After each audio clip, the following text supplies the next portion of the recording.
Rebel star Prabhas గారు చారిటీకి సంబంధించి ఆయన ఇచ్చే విరాళాలకు సంబంధించి దారుణమైన ఫేక్ న్యూస్ అప్పుడప్పుడు స్ప్రెడ్ అవుతూ ఉండడం మనం గమనిస్తున్నాం.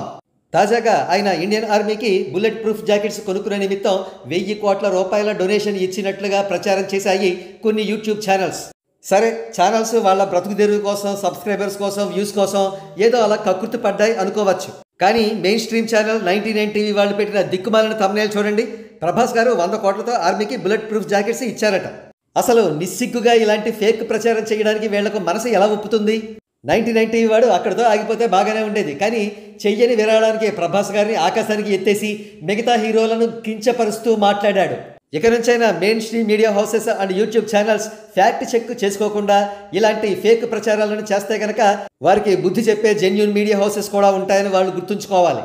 ఇకపోతే ప్రభాస్ గారి పిఆర్ టీం కూడా ఈ రూమర్ని ఖండించారు. కొంచెం వెనక్కి వెళితే అయోధ్యలో ప్రభాస్ గారు 50 కోట్ల రూపాయలతో అన్నదానం చేయించారనే ప్రచారం కూడా సాగింది. ఆ ప్రచారం కూడా ఫేకే అని అప్పట్లో ప్రభాస్ గారి పిఆర్ టీం వివరణ ఇచ్చుకోవాల్సి వచ్చింది. ఇంతకీ ప్రభాస్ గారిపై ఇలాంటి ఫేక్ డొనేషన్స్ ప్రచారాన్ని కల్పిస్తున్నది ఎవరు?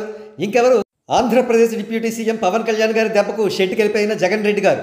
ఎస్, ఆయన పవన్ కళ్యాణ్ గారి క్రేజ్ పట్ల రోజు రోజుకి పొలిటీషియన్గా ఆయనకు పెరుగుతున్న కరిష్మా పట్ల తీవ్రమైన ఫ్రస్ట్రేషన్కు గురవుతున్నారు. మరి ముఖ్యంగా పవన్ కళ్యాణ్ గారు డిప్యూటీ సీఎంగా, మంత్రిగా, ఒక పొలిటీషియన్గా కొనసాగుతూ ఉన్నప్పటికీ తన స్వంత డబ్బుతో అనేక చారిటబుల్ యాక్టివిటీస్ నిర్వహిస్తూ ఉండడం జగన్ రెడ్డి గారికి కునుకు లేకుండా చేస్తోంది. అందుకే ప్రభాస్ గారి ఫేక్ డొనేషన్స్ ఇష్యూలను ఆయన తెరపైకి తీసుకువస్తున్నారు.